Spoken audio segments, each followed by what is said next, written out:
Subscribe to MPUNGWE-PUNGWE Malawi YouTube channel for you to enjoy more of our videos every time we upload. We love you all. Sana beai Kabwira akuba.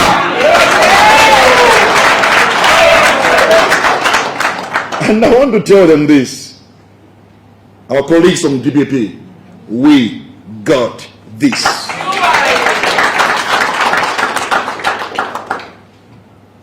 To those that try to steal their way to victory, know that we know that you know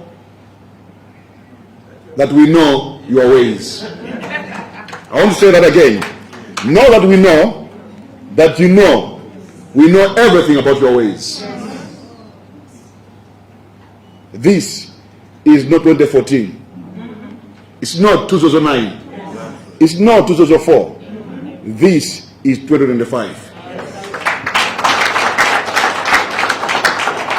Simungabwere kumkondo imene enafe tusula ndima drones ndimi peni ai. You can't bring knives to a drones fight. Never. Never. What I've said here are not slogans or empty rhetoric words. They are conclusions drawn from a body of evidence our teams have already compiled. Original polling station results forms, agent statements, time-stamped photographs, digital transmission logs, and what is go to Jesse.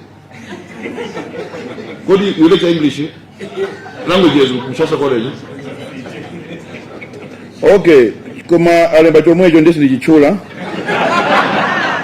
A good contemporaneous notes. I'm an engineer speaking figures and drawing, so please understand me. All right.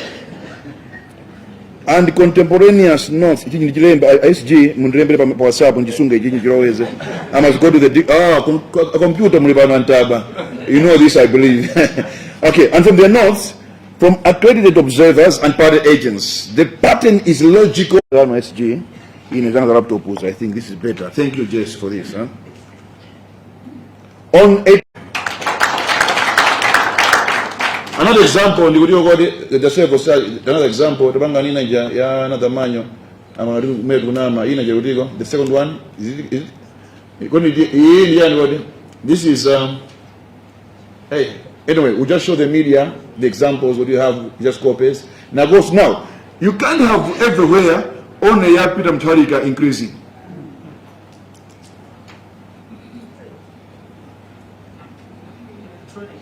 Electronic. Now, that's one aspect.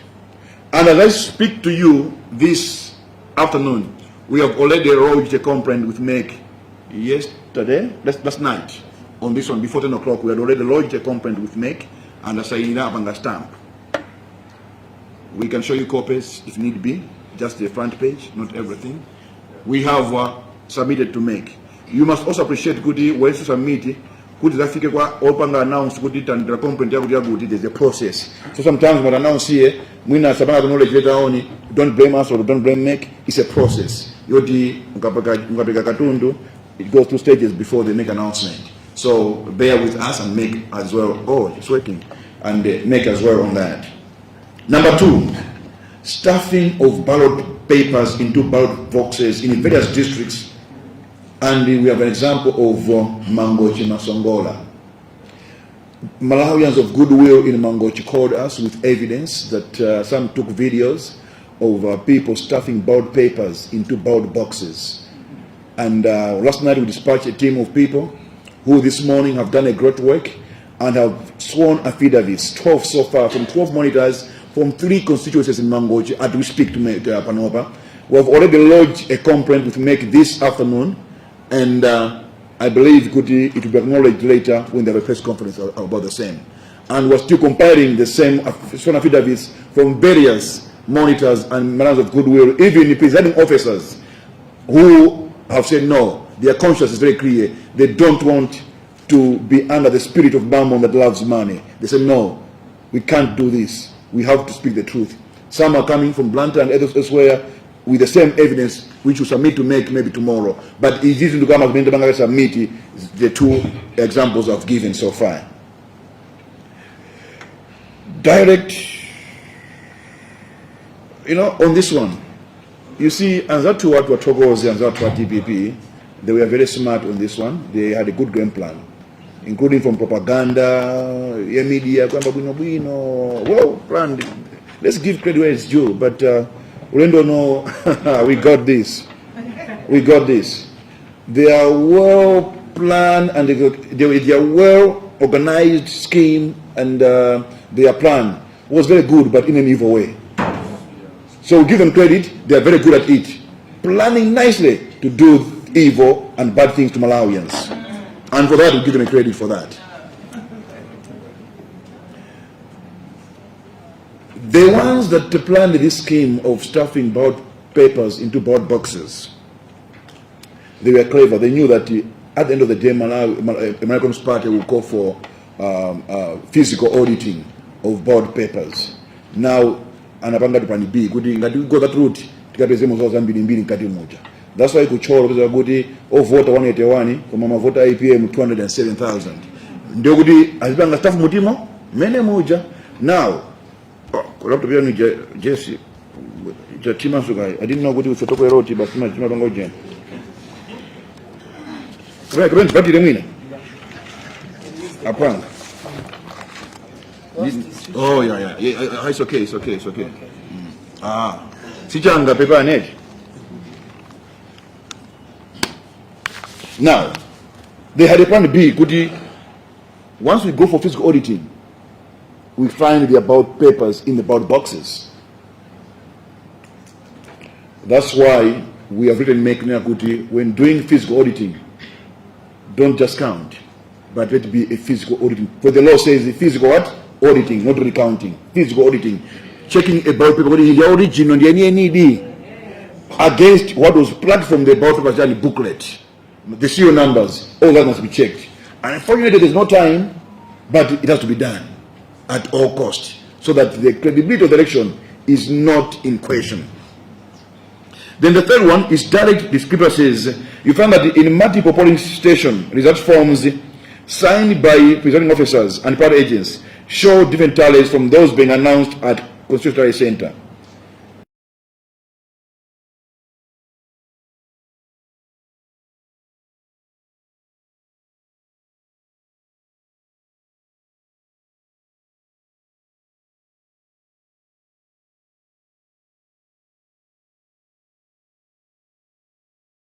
Region, wachuka manara and void. There's a Lirongerudo, 22,400 Naran void, which is more than a constituency number. Actually, Likoma, 3 Likomas, Naran void. There's 10.5, Doha 8.9, Kasungu 8.2, Salima 5.2, Gora 5.6, Nchisi 5.9, Zomba 4.8, Mwanza 1,000. Rumpi 1,000, Karonga 800 Jagut, Sanje 2.7. Now, somebody where DPP is strong, like Cholo, Mulanje 400 Jani, non-void votes. Kumene MCP is strong in tens of thousands in terms of non-void votes. This pattern and that they were smart indeed, but not smart enough. Because when you add Central Region alone, we are getting to over 150,000 non-voting votes just for Central Region alone. And this we have not yet put to make because Tipanga submit today before the close of business today in York. We are still compiling from other places, so we know by the end of the day Tipanga submit. I believe we're on track SG and also Agazipatige. We are on track on this one. The Tamange to take.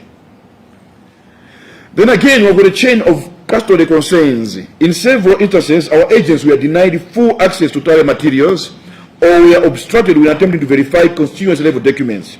Even at polling centers, when it was time to count, our monitors were sent away and their phones were snatched.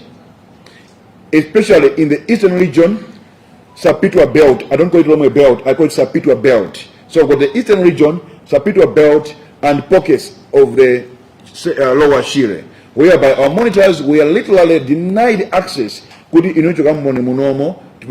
votes, and our monitors were chased. Whether they were compromised because the God of Mammon is at work, I don't know, but God is great. The truth always prevails.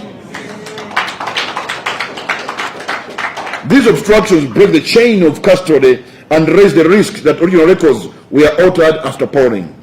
Their phones were confiscated and denied to monitor the counting of votes and sealing of ballot boxes.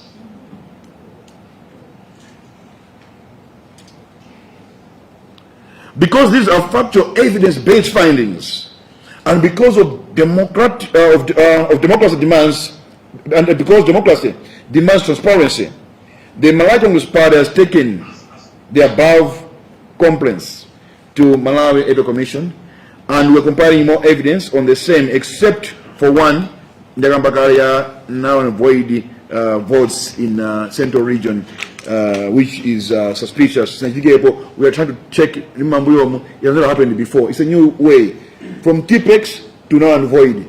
I'm at Lighthearted DBB. They are good at that. They've done a good job, but no, we got them. Now we kindly request and we kindly and politely request Malawi Electoral Commission to look into our complaints in a transparent but expeditious manner, because time is not on our side. We will also appreciate if MEC can publish every constitutional level result form and explain any discrepancy between polling center figures and later tallies to what Empire make as many as easy. Our SG will be writing them on this request, because Tangapanga ma complaints here, and we have written what we want, but again we want them to go beyond that, to have put under kind of credibility, a kind of trust in the electoral process. So we're saying, Goody, we are asking, or we will appreciate if they can publish publicly the constituency result form and explain any discrepancy between that. You see, what's happening is what we discovered as explained earlier. When, like in my constituency, where I come from, Zimba Central constituency, by the way, I'm the only running mate who has won a primary seat. Say congratulations, the guy, eh?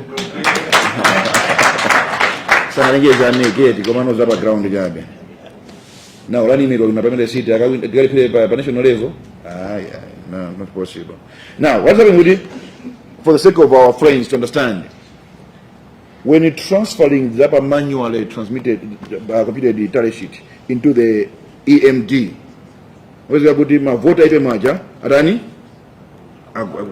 now this one is a software that is being used across the country.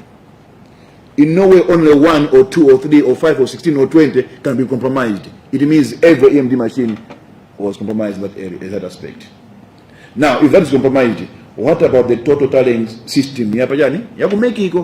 So when we make a pange check the summation, because like in my constituency I've got 50 polling centers, so they were adding manually. They were adding using the machine. Then we believe that's where now the trick was played. Now, if they're able to penetrate that and treat that, what about who make the new ego? So we trust MEC, we trust everybody, we are not speculating anything, and we believe in MEC and respect MEC a lot. How summation yama results from polling centers, the formula in the banji, because in the engineer tunapanga summation using Excel sheet. Where's Jagubuhara?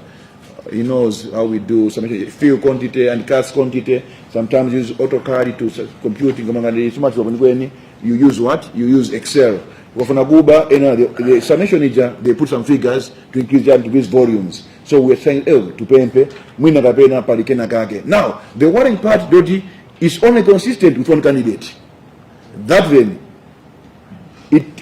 only a blind cannot see who's behind this. Only a blind man cannot see what? Who's behind this kind of problem. So we're saying, no. To enable many papa. We call upon MEC to protect all physical and digital election materials, to preserve the chain of custody pending investigation and any necessary judicial action. Because know what warehouse it and we know Chabangari account. And we know how our friends operate. We don't want that. So we are calling upon MEC to work with, we are polite and kind, calling upon MEC to work with our civil agents. But the ballot papers, ballot boxes are secured. Would NAG as our watch pending whatever we need to do. As Mani Congress Party, we will pursue, I want to assure Malawians and especially our brothers and sisters from Malawi Congress Party that we will pursue every lawful avenue. That's number one. Every lawful avenue. Administrative, that's what we're doing at the moment. This is administrative. If we see no progress, civil ways. And we appropriate criminal avenues to ensure accountability for those who are tempted to subvert the vote. Again, I say this, we got this. I want to say this once again. I want Malawians to know they did it in 1999. They did it in 2004. They did it 2009, 2014, 2019. I want to show Malawians 2019 was the end of vote rigging. Any attempt to do that will be met with what we are doing at the moment. Yeah. Dr. Kabwira pursues and advises us to uphold the rule of law. That's what we have seen. Chipani chimene chili mboma ni chimene chiudandaula kuti opposition afuna biyani masanko. Instead of opposition kudandaula kuti amboma auba masanko. That's how transparent, honest we are, and we will never tamper with any electoral process. And that's what Kabwira stands for. And that's what we, as Malawi Congress Party, stand for. This is the first time I've received of course, my friends, some presidents who are my friends and ministers across Africa and some in America, saying this is the first time whereby the ruling party is complaining of an opposition party trying to rig elections. So ni for pusa yai, koma fa chilungamo. Koma kupanga chilungamo kwatu, ena asaone ngati ndife ogona.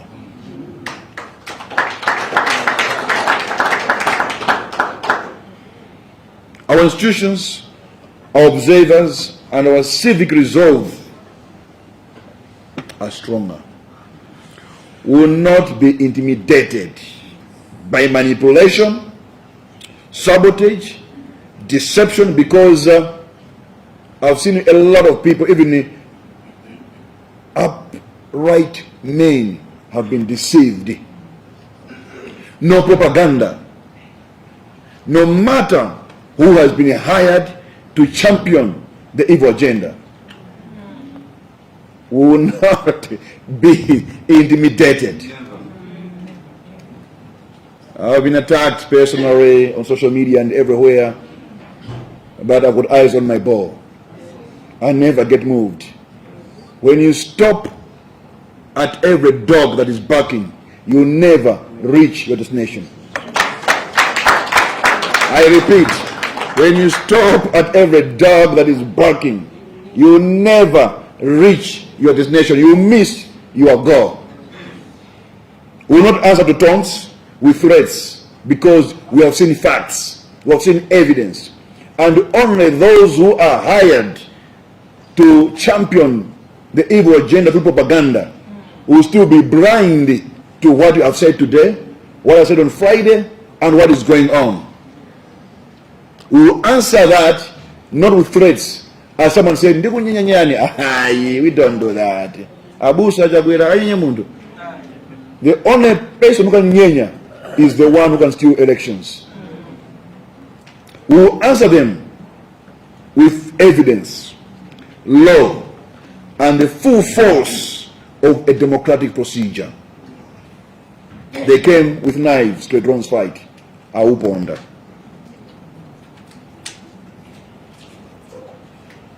Lastly, but not least, a lighter one. a lighter one. Maybe before I got there. On Friday, when I was called to come back from Zuzu to Lilongwe, the police and other people told me that there are people following you for 3 days. My movement from Zuzu, from home, Tale Center, we are holding meetings. And when we left coming this side, they followed us. We stopped at Gender, but stopped over by the Vietnam to just buy a few things. We saw the cars were stopping somewhere. My security people with the bodyguard said, can we apprehend them? Then I see them. But children are few. Children are very few. So at the road broke, we told the police, come on to here. We told them to come back on Zuzu, come back to Zana. And they're not smart and clever. If you're following someone every day, you change the car. But they think we are so dumb, and so they were apprehended and then custody. And the more details come later. We are not moved and liquidated. If you have one right way, why follow people? Why issue threats? Why propaganda? And by the way, in terms of propaganda, we cannot sustain propaganda based on a lie. It has an expiry date. The only two people that succeeded to that, the Goebbels, Adolf Hitler, and again my good friend Komiko Ali, Iraqi. We are bombing Americans, and people are believing that indeed. But with DBB, I don't see a Komiko Ali with DBB. I don't see any who can attempt to be Komiko Ali or Goebbels to sustain propaganda. It has expired date, and most of them is expiring. Malawians, open your eyes and see the truth that we're trying to put across. Whether majority are believing in deception, the law, democratic procedure cannot be blinded. So it doesn't matter how many people have been deceived and have been blinded. The law and the democratic procedure cannot, and I repeat, cannot be blinded or deceived. As I said, on a lighter note, have you noticed that titango voter pa Tuesday baja mafuta mbapezeka ngambu mpaka lero no queues? Have you noticed with no more blackouts? Kuzimba ma blackout makatu twice 3 times a day. Mulongo mulimozi koma closed voting system pa mafuta ngambu ma blackouts kuchapa ndipo pompo. Now, when Chapila said these are cartels, and because it's been very generous and accommodative, notifying people that are deemed cadets, really do you know that they'll come back to haunt us? Media people, you are here. Go around town. Go to Mafuta and Pescatitiro. Magesa, they are blackouts anymore? No. All this was properly timed to embarrass government pre-elections. And only those who have been deceived and blinded by the spirit of mammon with money cannot see this. But hey, there are some of us who can be deceived. I want to say this boldly and strongly. The darkest hour comes before dawn. I repeat, the darkest hour comes before dawn. No matter how dark it is, light always conquers darkness. Yes. To my fellow Malawi Congress Party members, I want to tell you one thing. The road may be winding, long, dark, and narrow, but hey, the light is here. And we'll get there sooner than later. I thank you all for listening.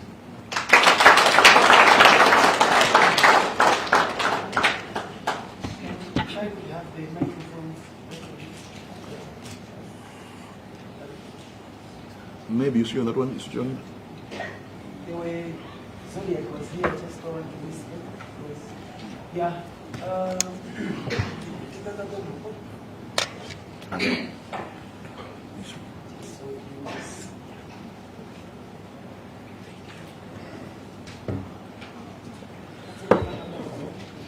Agogo one chikogwira ntchito. Zikomo kwambiri. Tatokoza running mate. It's off. Okay, is that right? Use this. All right.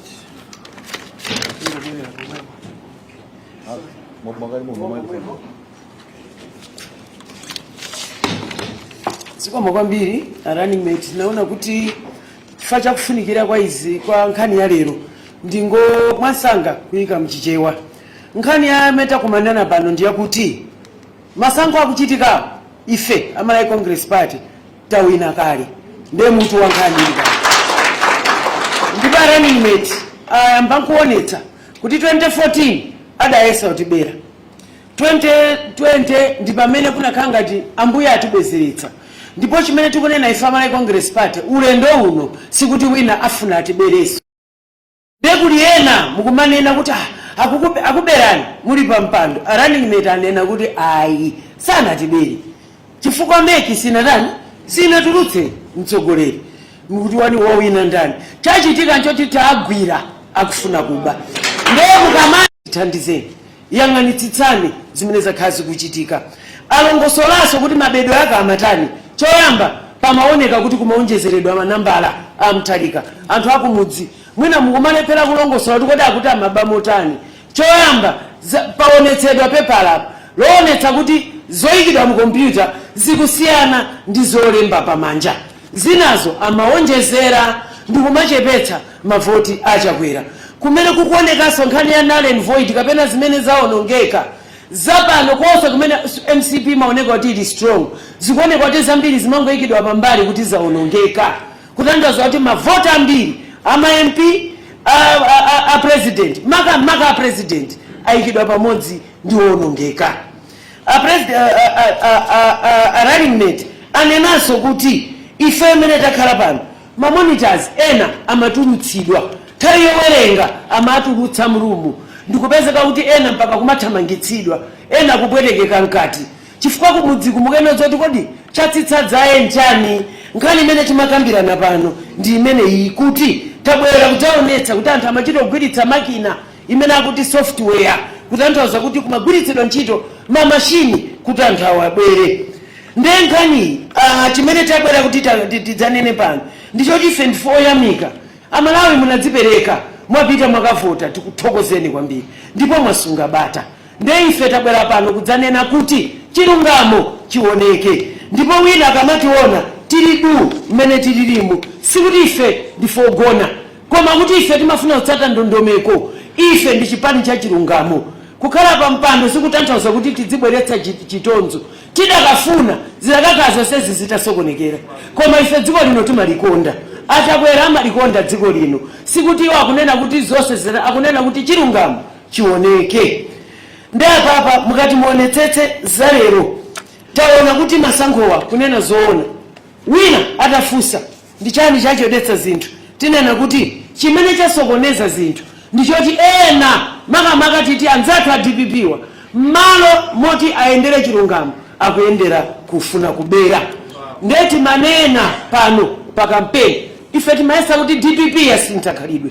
Timadabwa anthu oti sanapange kampeni nkoma osadziwa kuti akonzekera kupanga staff kukayika zinthu mu mabox. Ndiye ife tidanena kanthu koyipa sikalowa. Kanthu koyipa takapeza. Ndiye uno chipani chino ndi mzinda woyera.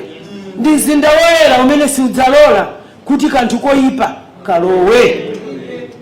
Ndithu aliyese mu mtima akumbukire timayimba popanga kampeni mulungu wathu wakhala nafe chifukwa wakagwira koyipa kaja ndipo wakayimitsa. Ameki tithandizeni tiyimitse kanthu koyipa. Mzinda woyera ndi uno. Ndipo nonse kumene muli Malawi Congress Party ndi chipani cha bata ndi chipani chomvera malamulo tipitiriza kwathu ndikupempha ambuye khalani nafe. Mene tinkapereka pemphero mmaliza ndi zimene adzanena pano running mate motumidwa ndi achakwera. Tikupita kumapeto running mate akhala kutenga mafunso ndiye ndipemphe kwa amene talongosola kuti mwina ngachipani ali mafrezi ena poti tamva kuti atikunali zizungu zosokoneza tsagwano kutsogolo matsagwadi kuno.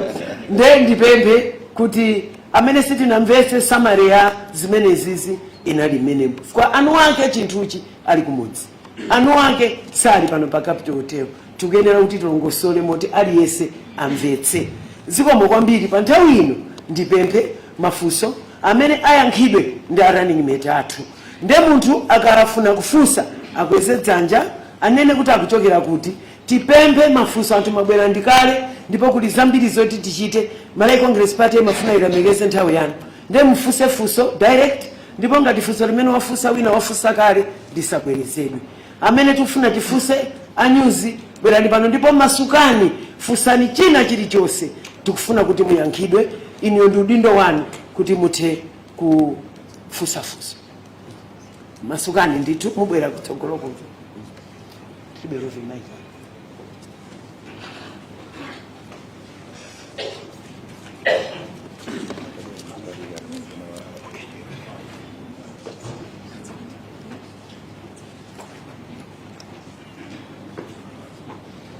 Zikomo kwambiri ine ndi John Poka ini kuchokera ku Zodiac ndimafuna ndingomvetsetsa kuchokera kwa ino running mate komanso mwina chipani chonse kuti kufikira pamene tili pano mutha kunena kuti ngati chipani mukukhulupirira kuti bungwe la MEC layendetsa bwino kapena liyendetsa bwino chisankho chimenechi kapena mwata chikhulupiriro mbungwe la MEC. Pachiwiri pali madandaulo angapo amene mwakhala mukubweretsa kodi muli ndi chikhulupiriro kuti pa nthawi yochepa imene yatsalayo chifukwa mwa malamulo bungwe la MEC limene yakulengeza zotsatira within 8 days ndi nthawi yokwanira kuti MEC atha kuunika madandaulo anu ndi kubweretsa zigamulo. Lachitatu bungwe la MEC kapena kuti inuyo ngati chipani munali ndi anthu amene amalondoza bwino kuwerengezera zotsatira zachisankho kapena kuti Ballot center mavuto amenewa mwapeza liti amene mukubweretsawo mwazindikira liti mwapeza liti? Was it at the point where the election was being counted kapena pa nthawi ino pamene zotsatira zayamba kufika ku National Tally Center? Ndimafunanso nditamvetsetsa pa mfundo imene afotokoza kumapeto kuti okay. Panali anthu amene mukuti amakutsatirani ndipo apolisi awatenga mwina. I don't know if it is too early to disclose their names. Koma ndimafuna timvetsetse kuti anthu amenewa mukuti ali m'manja mwa polisi. Koma kufikira lero sitinamve chilichonse kuchokera kwa polisi pa nkhani imeneyo. Anthu amenewa akusungidwa kuti ndi ndani? Zikomo kwambiri.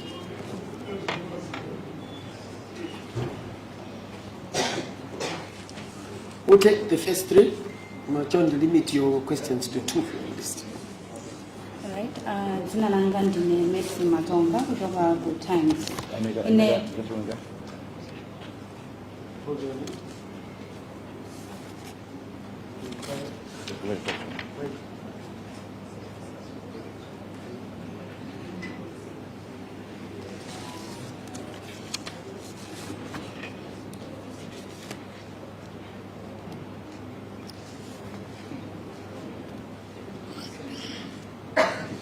Okay. Messi Matonga. Oh, Messi Matonga.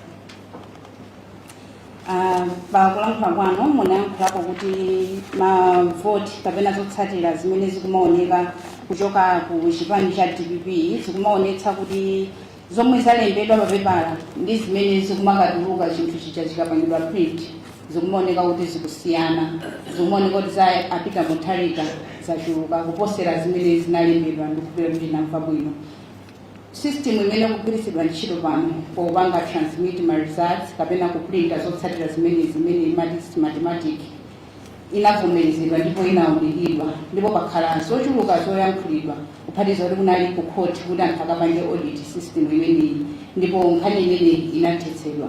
Ndinene pano kuti ino ya MCP simbuyikhulupirira ndondomeko ya mathematic imene nthawi yonse yakhale kukhala kuti ndovomerezeka kuti igwiritsidwe ntchito kuyendetsa chisankho cha chaka chino. Zikomo kwambiri.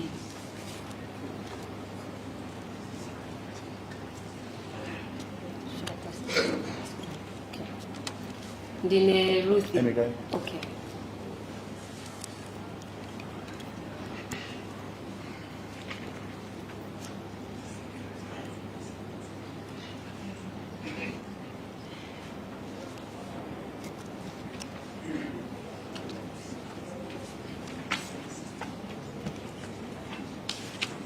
Okay, you can continue. Okay. Ndine Ruth Daudi from Angaliba. Zipani zambiri nitazoona zikupanga claim kuti zaberedwa mavoti. Now inuyo achipani cha Congress amene mukanali pano mukulamulira. Nimafuna ndifunse kuti kodi mu perception yanu, you've been in governance 2+ years. Mukuganiza kuti you have served Malawians enough for them to give you a second chance. And also, I caught the word, we've got this. Okay.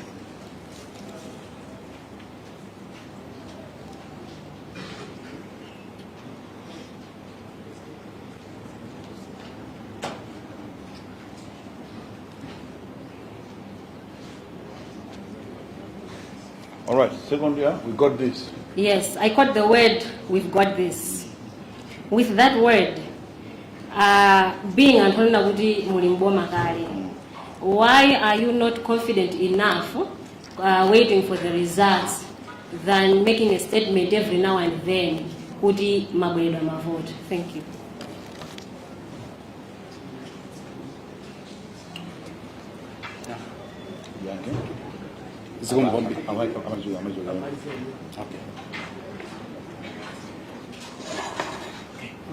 I am.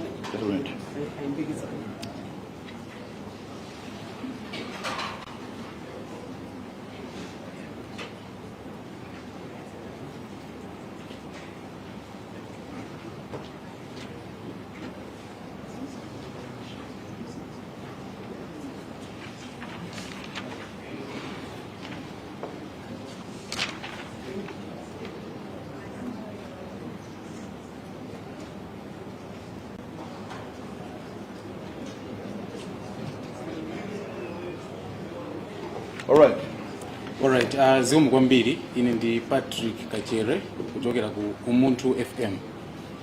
Nthawi ino ndi nthawi yovuta kwambiri imene mitima ya anthu ili mwamba. Mufotokoza kwanu mwafotokozapo kuti madera ena mwaberedwa. Koma bungwe la MEC ngati nalitsata bwino lakhali kumalengeza kuti akwakuti malipoti osimikizika ayenda motere. Mwina inuyo ngati chipani pankhani ya mtendere mungatipo chani kuti mitima ya Malawi ikhazikike ziko.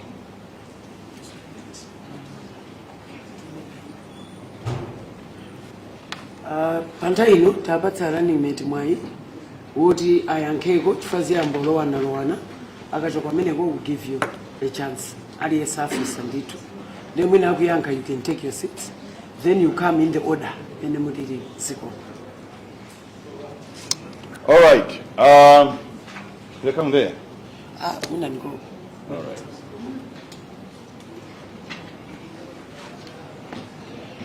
Okay. Kivanebo.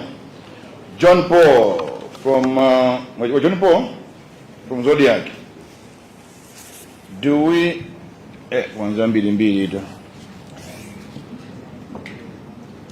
do we trust that we can run the electoral process fairly?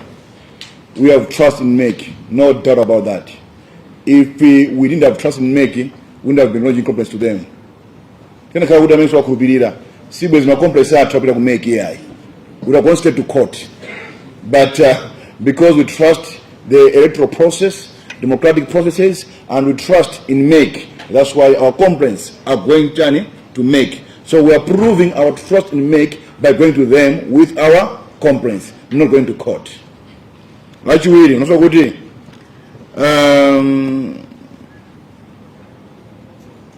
Is there enough time? Good day. I'm going to look into our complaints. yes, there's more time. 8 days is enough time. And even if we brought this on the 7th day, they've got capacity to look into our complaints. So we have confidence with the Aona, Kudi, Abangabanj. And remember, Ameki got several options. Several options. Do not be misled by propaganda. Nagudi which law? Let them read the law. If MEC is unable to verify everything and audit everything, they have got several options. I'm not saying them myself, but as journalists, go and read the law. What the law says, the option MEC has. Yeah. Then, I would do at many times in centers, and again, it is how this happened, and the Malizipizalitiro. So you see, we voted on Tuesday. They started counting the votes Tuesday. Masomeo, results started kicking in on Wednesday. So by Wednesday, Kumama Izago, we started getting feedback. The same Tuesday, Mazuro, like from Mangochi Northwest and other centers where our monitors were chased, we got them the same day, and the complaints were lodged at the local polling center already and to the DC, and we have that evidence. But we are yet to submit to make maybe Lero or Mawa. People are having to make. So we started getting some of these issues like the chasing around monitors, not allowing them to count, monitor the counting and the what do you call it, and the counting and sealing of the ballot boxes. Same day, Tuesday. Also. But they said, okay, complain per polling center, we need evidence and take it from there. So that's part of the affidavits we are getting in Mangochi and various districts where we have sent our lawyers to get affidavits. And yes, it's because we are monitors at the constituency level and polling center level. You see, we as MCP, as the ruling party at the moment, tikanafuna kandi timangadaza twanja. Tikanathamangisa mamonitors out in our stronghold central region. We know, but we're not like them. And we'll never be like them. But in their strongholds, they chased our people because they know and who that it is. That's how evil our friends are. But we don't, we are cool, we are fine, we got this. You know, follow. They are following me. Banji, the like. Don't worry. The things that are being unearthed will come out in the open soon. But the law has been followed to the letter. And I'm not intimidated. I don't ever be intimidated. As I always say, fear and me are twin brothers, and I'm the eldest. My sister, Mese Matonga, Aribanji Gordon. My good brother, one person morning. That's a later moment. Ndimafunso Mese, additional votes. Pajani pa smart. What smartmatic? Imagine. Chimwendo voters when smartmatic.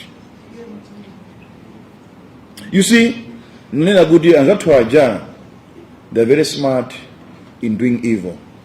They plan very well. I wish their plans were directed towards positive stuff, not negativity. We have discovered them going to court complaining about smartmatic was a decoy. Was a decoy. Us fighting them in court, or not us, people fighting them in court while we are busy planning evil and scheming. So it was, they are good. They are very good at that one. But they are good in doing bad things, not positive stuff.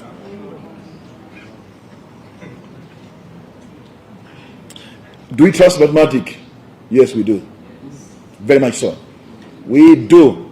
But remember, this technology is a system that's run by people and can be interfered at any level. Remember, 2019, there was a ghost in the system you make. Someone interfered into the system. So we can't rule that one out. We can't rule that one out. But we trust MEC and Smartmatic. But we're asking MEC to look to it. That's why I was very specific. I want system here. I'm going to have a summation. Yama vote up Peter Mtalika from all polling centers. Could you go in the bunch from your That's why I was emphatic, because we have to be specific with our request, not just being vague and we are pointing them to the muone hapo. If you according to our findings, we feel hapo anybody vote. What was the other question, Messi? There are two. There's only one or two. Just questions, Messi. There's one, huh? Yeah, I think that was only one question, huh? And there was a Angaliba, Ruth Dowd Suleiman, Ruth Dowd, Angaliba. Where are you, Ruth? Yes. Oh, you're there? Yes. I'm going to where Angaliba? We have said for 5 years. For 2 plus 5 years, 5 years, huh? Do Malawians have a reason to give us another chance? Funso limene mkana funso taya campaign, panokuti kama zama elections results in the bunch. But because you're my sister, I'll still answer. Yes, and very much so. All right? Yes, and very much so. Actually, many Malawians want us back.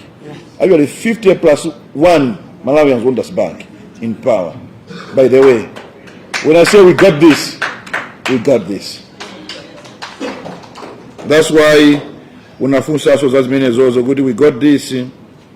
Komano banji mugudiki utameka uruseka kuti machanja maberedwa. Don't put words in our mouths. We never said beredwa. It will not happen. It will not happen, not at all. Mwaona jesali hapa kazipatike, ochirondo ali hapa, ugumba ali hapa, konde ali hapa, ananse tembo ali hapa, ajantunyo ali hapa, asogo, achicholo achole ali hapa. No, hene Mumba ali hapa, kusamba zonga ali hapa, angati bere.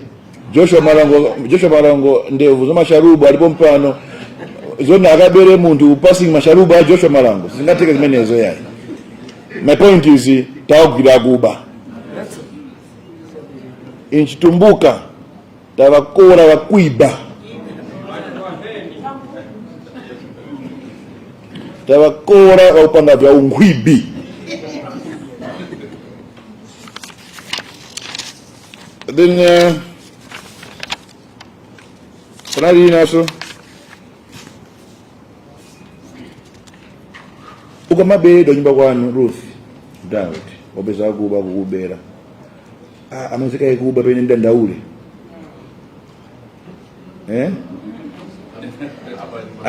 amezeka akunibera ine tawagwira ngwe uyo tawagwira. Patrick ndani from Umuntu FM ndani Patrick ndani? Kachere? On the way. Perfect. Friday when I had a press conference, my message was calling Malawians to be calm and peaceful and remain peaceful. Zomwana banga hata people branta banga my demo and like they thought they were saying that for long. They can't. If it was banga means they fail. But of other people, go to us. You see a lot of youths from all over. They're staying there at the moment. Tumaba kuti ena kana mpando wanu fodi agumba sauna nukondo agumba yayi. Now, we are good people.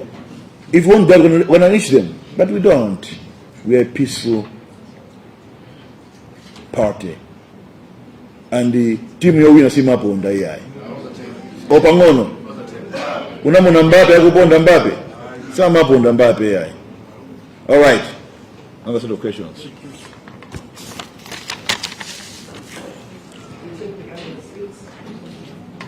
Mina afuna akantu aga.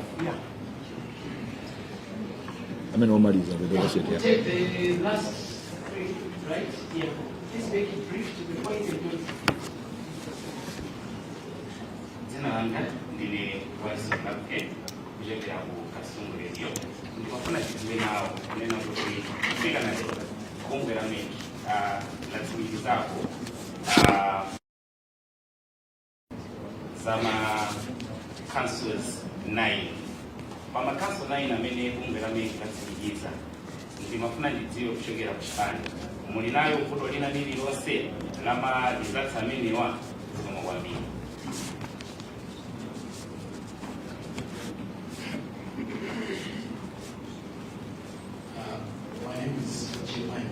Just a moment.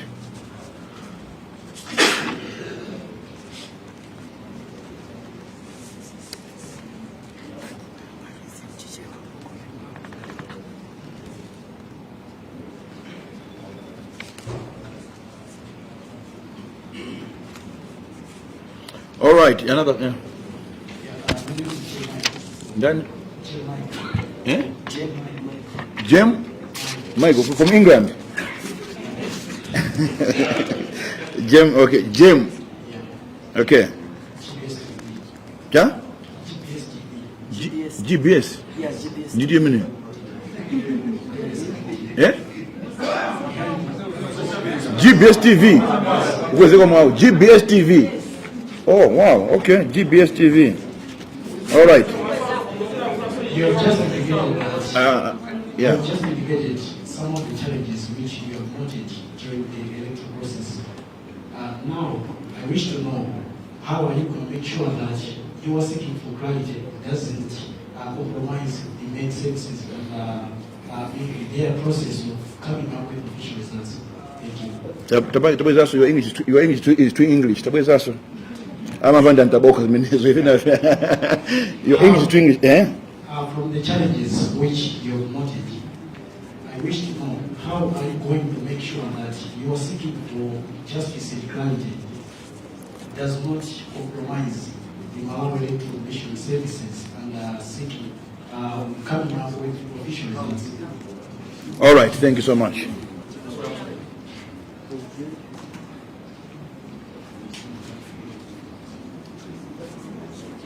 Yeah. Linga FM, area 14. Carlo Kachuanda. Just a moment.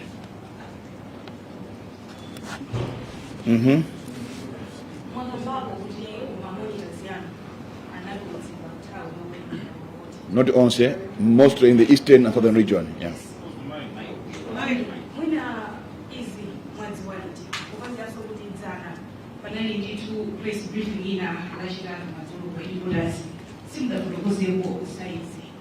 Komanso kupita chitsogolo muonetsetse kuti ina Mpaka njira zotani kuti mavota amene amoyengedwa madera amene mamonita zanu munalibe akhale kuti palibe chilinyengo chilichonse chimene chinachitika.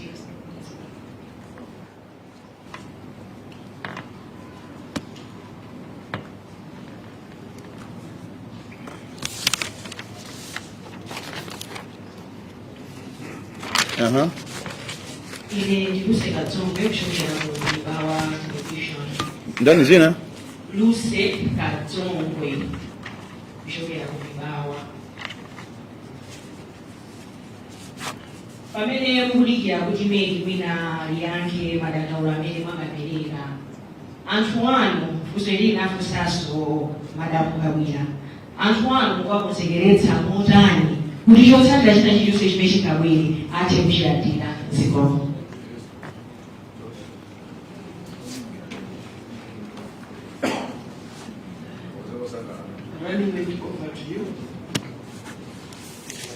All right, kanduka Kabwira Lero. Alingan with your Alex Major is your just a minute. We couldn't drop Kenneth. Drop was the first one, then Katata campaign. All right, thank you so much for the questions. I think that's the last set of questions for Dakar. I was on Upkin Agu Kasungu Radio. Mnafunsa kuti kodi ameke abangaba announces ama councils 9 inuyo mwindima issues lima yasamene o mukupe mpani mundilole kuti pakali panopa ndisayange kusemene lolo popeza tikupanga follow administrative procedures ndi ameke ndi pempani ma journalist makamagalo wasi napkeni fusulako paper sindiliyanka kai pakali pano, but I think yankudibwera as we go along tomorrow or by Monday or by Tuesday. By close of the tomorrow, I think some things will have happened. One thing we want to make it clear is that we will never antagonize MEC. Never. Never, N-E-V-E-R. No matter what, we'll never antagonize them. That's why in my statement I said, we are following administrative procedures. Should we not get justice through that, we will follow civil procedures. If push comes to shove, even criminal what? Procedures. So, I think that's how I can answer that question. We are pursuing every administrative procedure, and some of the things by media because they are sensitive in a way, and I don't want to be misinterpreted. I'm attacking Make or whatever and the like. Never attacking anyone. Jem Michael, my friend from the Great Britain, Jem Michael, GBS TV. Where are you, Jem? I will do Jem. All right, good to see you, my brother. I like your question. Thanks for that question. I was in our pursuit of justice and seeking clarity to our concerns. I was going to compromise make. We are law abiding. We have the most worst evidence, more than atypics, in terms of the gravity of the irregularity of sin. Is more than typics. As I said, and Zatwaja atamangisa mamwezi ao atu in their strongholds. In our strongholds, there's no incident of anyone being chased or beaten, not even one, because we are peace and law abiding. Peace loving and law abiding. Peace, love, and harmony. You know that song, huh? Joseph Hill culture. That's who we are. So, in our pursuit of justice and clarity, be assured and be assured we will never antagonize Make or any other state institution. But we have trust in the process, and we believe justice will be granted. Karo Kachuanda, when did you know about this Nayan cartoon of ceremony? We said no repetitions, and on that one, Mamma changed. Nanena Soti, Tinazi was slow choose the Mazulo, and the comments were lodged to make. Nanena Joncho, they were lodged, but now, as a party, we are putting all those together. SG all those stuff. We are correcting from various, so we don't want to go to make it. Hani most repeatedly everything to do that kind of particular kind. So we are getting from various statements from various people. Could know Malino, this is what happened with our monitors, and this only happened in Eastern region and the Sapito Belt mostly. Then we Nandiluse Kadzongwe from Mibawa, Aguti and Atu, Tiwakonselekesa Motani, Kuti Malizasi, Akabwira. Tabwela kunulusi. Kachiwa Kadzongwe. Tabwela kunulusi. Ufuse Ndimanta ya ufuse bwino. Mpaka veve, come this side, Lucy. What do you unasiya mali the Filipino? No one will debate you. Nobody from Congress party will debate you. Ask peacefully. Mantendere. Tafusa bwino. Amva. Oh, fatenge genial.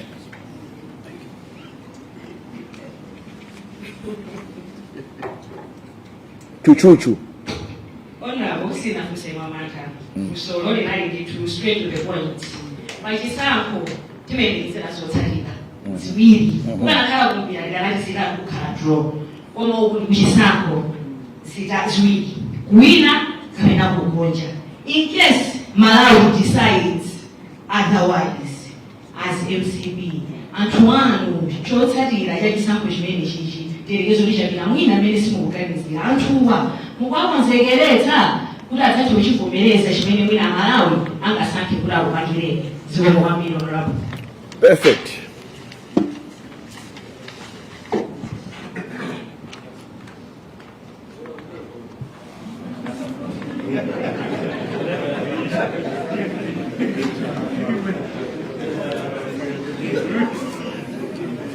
All right.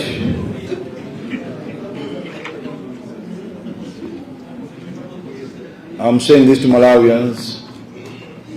and more specifically to members of Malawi Congress Party and the 50+1 that voted for Chakwera. I say it again. I'm addressing Malawians, Malawi Congress Party members, and the 50+1 that voted for Chakwera. Tiwokonzerekeresa kuti azate kuvomereza zimene meki yanena. Zuma kwambiri. Welcome to MPUNGWE-PUNGWE YouTube channel. Subscribe for you to enjoy more of our videos anytime we upload.